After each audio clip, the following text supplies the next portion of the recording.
Welcome to Trends with Benefits, a podcast by Van Eck with a forward-looking perspective. We explore new ways of thinking about the markets, investing, work, and life.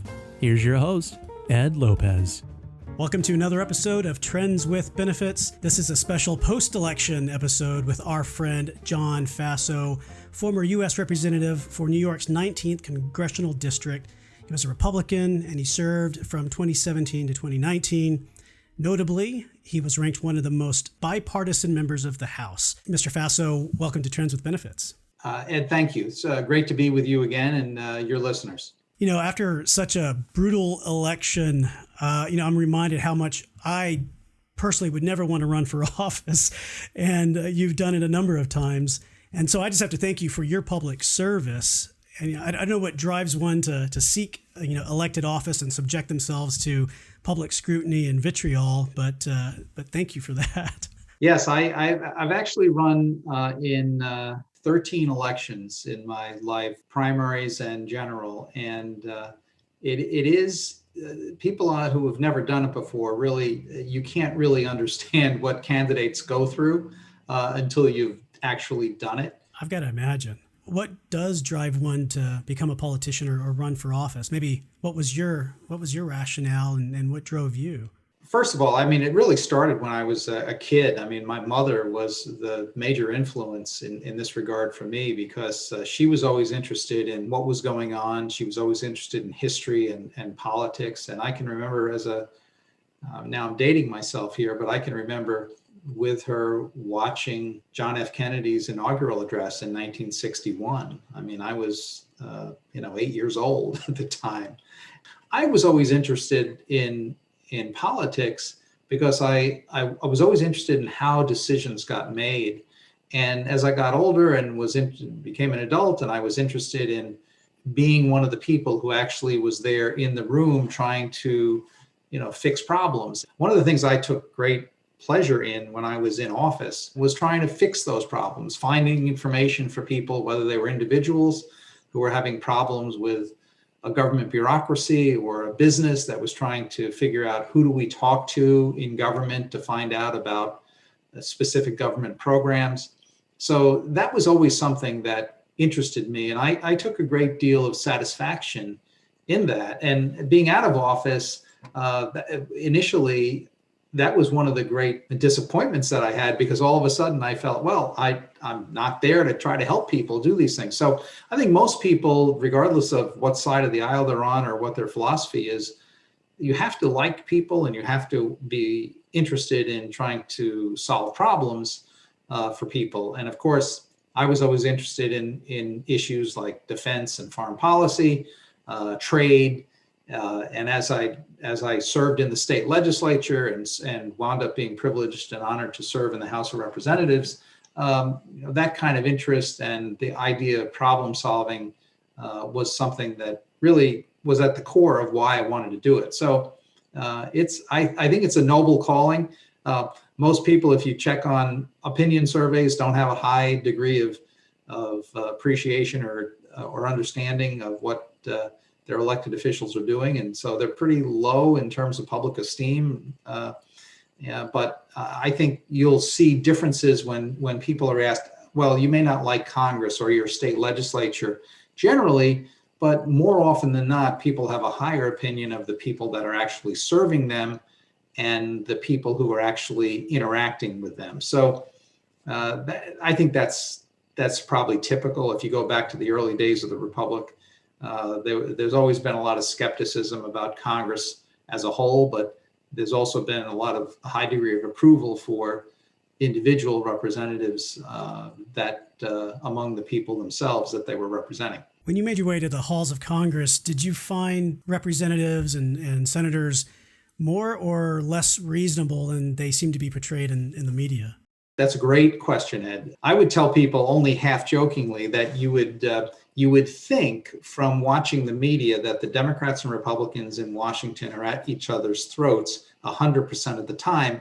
And I would say that's wrong. It's only really about 50% of the time. So in actuality, there is a fair degree of collegiality and, dare I say, bipartisanship on many of the things that never make it into the public media where people will find out what may be going on, because the media, as it tends to cover controversy. I mean, let's face it, they cover plane crashes. They don't cover when a plane lands safely. Similarly, in the congressional or the political sphere, they're covering conflict. And one of the things that has happened in modern America, the blossoming of the variety of media sources that people can get their news from, whether it's cable television, whether it's the blogosphere, whether it's your iPhone, where you're paying attention to various events and websites, etc., or blogs. People tend to listen and watch things they already agree with. So it becomes a self-confirming type of thing. I would always tell young people, college students and high school students that I would speak to classes or meet with in groups, I'd say, you really need to, in order to broaden your perspective, you need to listen to not just people you agree with, but people who you may think you're opposed to, or people who you actually don't agree with, because it's better to get a perspective, a more broad perspective on these things. But that's not the nature of our media business today. And you'll find as old line media, such as newspapers, diminish in their circulation and their readership, more and more people are gravitating towards websites and cable channels and radio programs, etc., that they agree with. And what are those folks selling? What are Fox and MSNBC and CNN? What are they selling? Well, they're selling the product that you're looking at. Well, how do you get people to click on that particular product? Well, you sell controversy. Unfortunately, and you have a lot of politicians, whether the Democrat or Republican, who it seems their main ambition is to get their mug on cable television, on one of those programs, because that's how they build their name ID. That's how they enhance their fundraising capacity. And the more incendiary and controversial that someone is, well, the more clicks and the more attention that person gets, the more clicks that media source gets.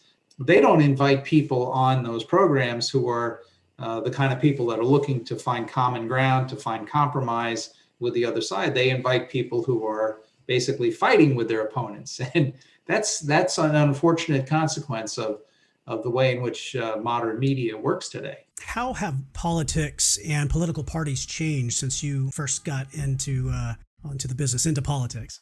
Well, I mean, I think a lot of the change has been what we were just discussing, the way in which you communicate with your constituencies. The other thing that's happened is that the role of political parties, because of the way in which campaigns get financed, has actually lessened than what it might have been years ago. So, for instance, in some of the quote unquote reforms that were enacted, it greatly limited the ability of the national parties to directly support the campaigns of individual candidates for the House of Representatives and the U.S. Senate.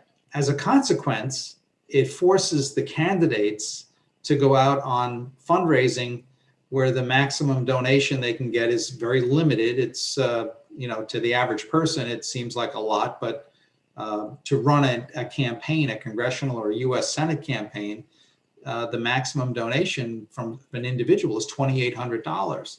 Well, I think if you have to raise $5 million or $10 million, how many donations you have to get, because obviously not every donation is going to be that maximum donation. Think of the time and effort you've got to spend in that, because the party can only give you, I think, a candidate for the House of Representatives, the max that the Congressional Campaign Committee could give you if you're a Democrat or Republican is under $100,000. It's between $90,000 and $100,000. So as a consequence, you've got to go out there and raise the money yourself. You're not reliant upon the party to support you. So the role of parties has actually dissipated as a consequence of the fundraising rules that were put in as reforms. And I would make a case that many of these rules are not actually reforms. They've not made it easier, and they've lessened the role of political parties, not something that most people are cognizant of. I feel like in this election season, I heard more stories about voters moving to the center maybe they were just tired of what seemed like party politics, or there's a story about Arizona, for instance, and, obviously Cindy McCain and other Republicans that had pledged their support for Biden. Is that a trend, maybe perhaps on both party sides, to move more moderate, or is that just kind of a function of who was in office, do you think? I think in the case of the Arizona Republicans, like Cindy McCain and Jeff Flake, the former Republican senator who publicly endorsed Biden, it was more out of their animosity towards Trump. Those individuals felt they had good reason to break with the party and not support the Republican candidates. That was inevitable in the highly polarized environment we are in. If you're a candidate, you have to try to navigate those things. It was easier for Susan Collins to navigate that, given her experience and her tenure, than it was for Martha McSally in Arizona, which is a much larger, highly populous state than the state of Maine. So let's talk a little bit about the election. Today, as we record this, it's November 5th. Results are still a little uncertain, but seem to be going towards a Biden presidential win and no blue wave. Anything surprise you about election night? Well, the biggest thing that I think is out there, and this is regardless of which side you supported, how wrong the polls were. The polls were telling us that Vice President Biden was ahead 7, 8, 10, even more percent in the national electorate. Turns out he's won the popular vote by about 2%, 2 to 3% at most. I think it's about 2.4% as we speak here today. So the polls were wrong, and analyzing that phenomenon is going to be an interesting parlor game for the next few months and few years. And actually, the national polls, which showed a much closer race between Hillary Clinton and Donald Trump 4 years ago, were by and large correct. Where they really missed it was the state polls. Of course, polling is it's a science, and there's a margin of error. And the key here is to get the demographics right and to make sure that you have a sample that is truly reflective of what the electorate is going to be. Well, it's obvious the polling was very wrong. It very much underestimated Donald Trump's support in many of these states. And the president won Florida, and that's generally not where the polling was. He won the state of Ohio by about 8 points, which was not predicted in most of the polls. What the American people have voted for in this election really is more, they didn't want to go all in one direction. And I think in seeing the Republicans apparently maintain control of the U.S. Senate, and this will ultimately probably be decided in either one or two runoff elections in the state of Georgia that'll be held in January. And if you're a TV watcher in the state of Georgia, your December is not just going to be filled with Santa and things about Christmas. It is going to be filled with political advertising. And those two elections could determine whether or not the U.S. Senate is 52 to 48, or whether it's 51-49 or even 50-50. What the public may have voted for when the dust settles is a presidency of Democrat Joe Biden and a Senate led by Mitch McConnell and the Republicans. We expect that the House of Representatives will narrow the margin with a 7 to 10 increase in Republican House seats, which will slightly narrow Speaker Pelosi's running room in terms of being able to pass legislation. And it'll be interesting to see how she handles the progressive side in the party, which actually enhanced its standing among the House Democrats in last Tuesday's election. So bottom line is the public really didn't vote for a massive change in governance. I think they wanted to see a change in the White House, not a major change in terms of policy. So you're not going to see things like packing the Supreme Court. You're not going to see new states entered in, like the District of Columbia admitted to the state with 2 new Senate, admitted to the Union with 2 new senators. You're not going to see some of these more radical changes that had been advanced by the progressive side of the Democratic Party. And I think in many respects, I can make an argument that from the standpoint of our economy and finances, it would be better to have a President Biden administration and Mitch McConnell with a more closely divided House compromising on some of these issues rather than just trying to push an agenda on one side or the other. So I think from a financial standpoint, I think this is probably a better outcome in the minds of many people than one which would have created a massive blowout in new spending and some significant structural changes like the abolishment of the filibuster in the U.S. Senate, which would have brought about some major political and economic changes in our country. Yeah, and it seems like investment markets have taken to it too, right? On November 4th, the markets took off and seemed to kind of welcome the divided government for those very reasons that you talked about.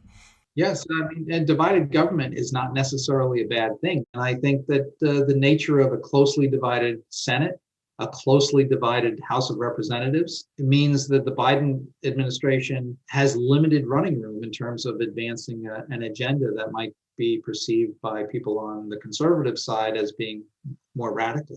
So I think you're going to see a much more pragmatic situation, and sometimes that's really what the American people wanted.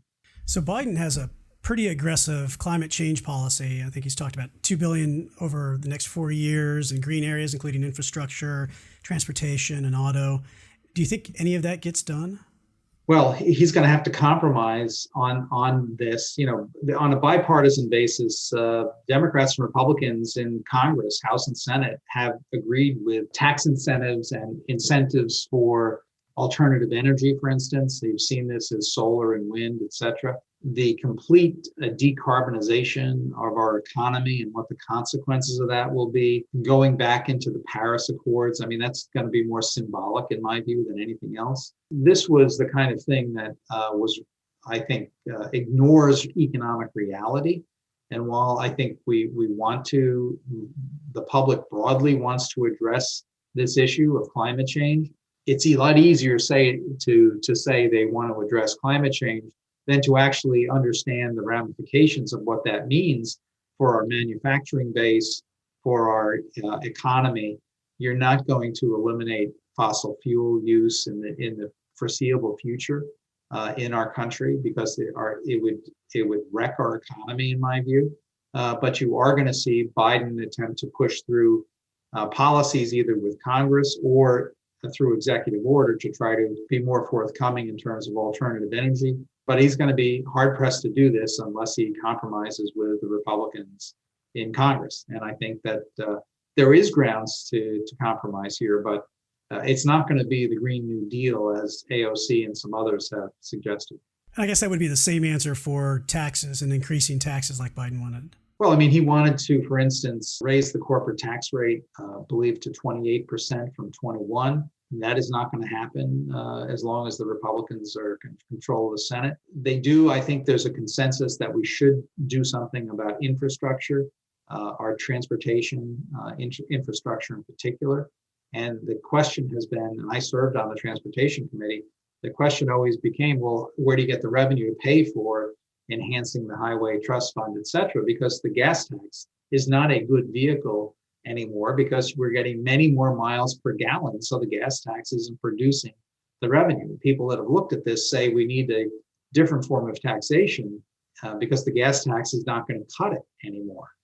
So I think that there's a ground for something there, but having it accomplished is more difficult in accomplishing it than talking about it. And then all Congress has done is talk about it. I, for instance, had proposed, that a lot of people on the left want a carbon tax. Well, you could actually structure a carbon tax in a way that would generate enough revenue so you could replace the gas tax, which doesn't work. If you got rid of the gas tax, you might be able to persuade enough Republicans to support a modest carbon fee that would actually generate enough revenue that we could financially, soundly, on a sound financial basis, fund our road, bridge, highway, and transit needs in the nation, which everyone agrees we need, but a few people want to address the reality of how do you pay for it.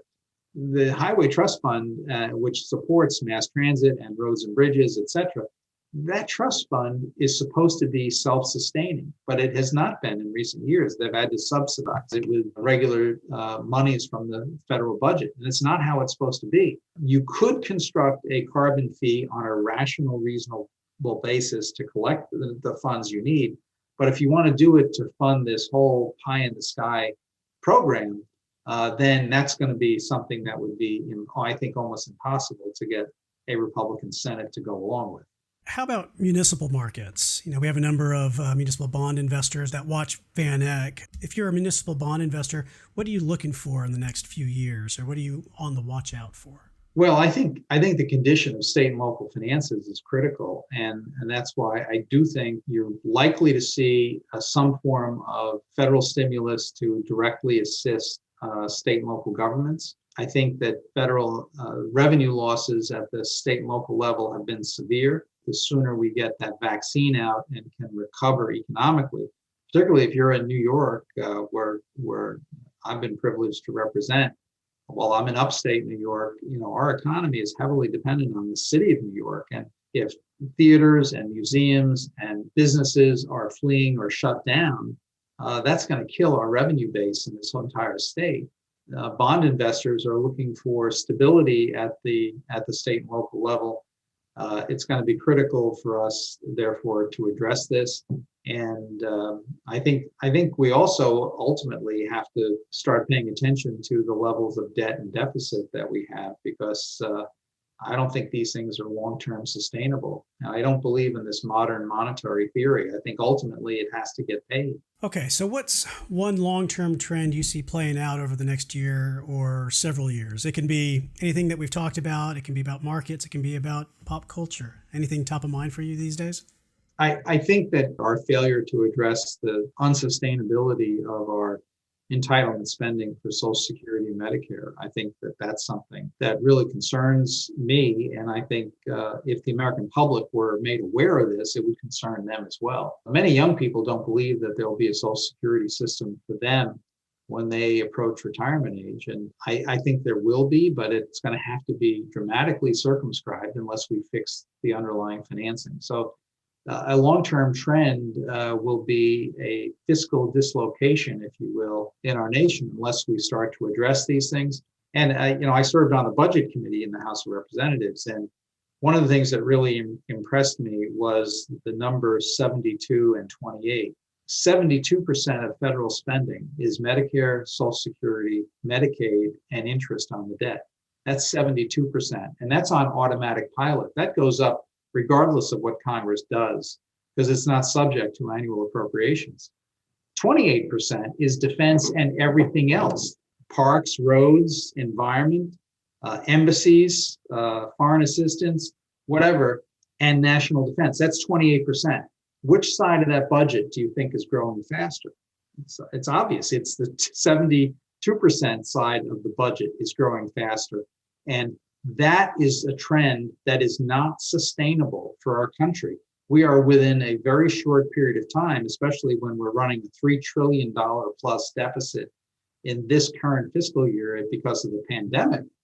This is not a sustainable trend for us. So our debt to GDP ratio is now over 100%. The Trump administration, frankly, in my view, was an utter failure in terms of trying to deal with that underlying problem. And I fear a Biden administration, particularly with the influence of the progressive left and modern monetary theory, it may be incapable of dealing with it as well. So I think that's the long-term trend that most concerns me about where we're heading as a nation.